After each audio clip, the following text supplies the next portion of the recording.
Në një klim që të gjithë ankohen nga bashkëpunëtorët dhe korrekcinë e tyre, sot jemi në depon e FIBAO-s, për atë të cilën shumë e kemi përmendur, korrekcinë e kësaj kompanie. Sot do të sjellim bashkëpunimin e kompanisë nëpërmjet të bashkëpunëtorëve dhe atë arkitektës së mirënjohur Fitore Iljazi, e cila do të ndajë eksperiencën e saj, por fillimisht do dua të turoj të përgëzoj për karrierën, suksesin që ka sjellur një arkitekte si ti, Fitore Iljazi. Respekte. Përshëndetje Liridona, faleminderit shumë për ftesën.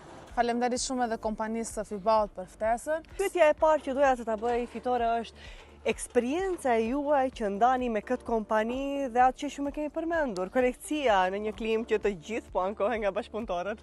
Liridona, unë jam shumë e kënaqur me kompaninë e FIBAO, të cilët janë shumë korrekt edhe me kohën, edhe me cilësinë e materialeve, ku në ditët e sodit cilësia e materialeve ka shumë të bëjë në ndërtimin e një objektit ose realizimin e një arkitektit për veprën e vet që e ka kryer.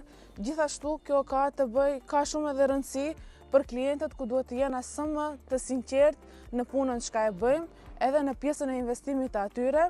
Kjo kompani gjithashtu na ofron edhe peshore, po, atë për cilën kemi folur disa herë për shkak se hekuri që porositet në këtë kompani peshohet në kohë reale, në peshore ku edhe klienti, edhe ju si arkitekt keni një transparencë shumë herë më të madhe dhe korrekci totale ndaj klientit. Ndaj klientit, po, si e thave Liridona, edhe klienti është shumë i kënaqur, ku ai merr edhe një investim të materialit fix se sa material i ka dhe sa do jetë investimi dhe sa material ka harxuar për objektin e tij. Gjithçka është transparente, gjithçka peshohet përpara klientëve, përpara arkitektëve.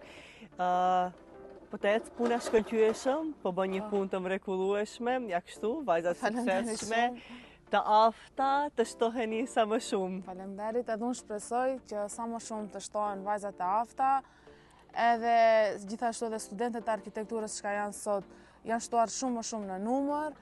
Uroj që të gjithë vajzat të punojnë shumë dhe mos e ndalin asnjëherë ëndrrën e atyre, sidomos në këtë drejtim ku është një drejtim më shumë i fokusuar me gjininë mashkullore dhe është më i rëndë për femrat.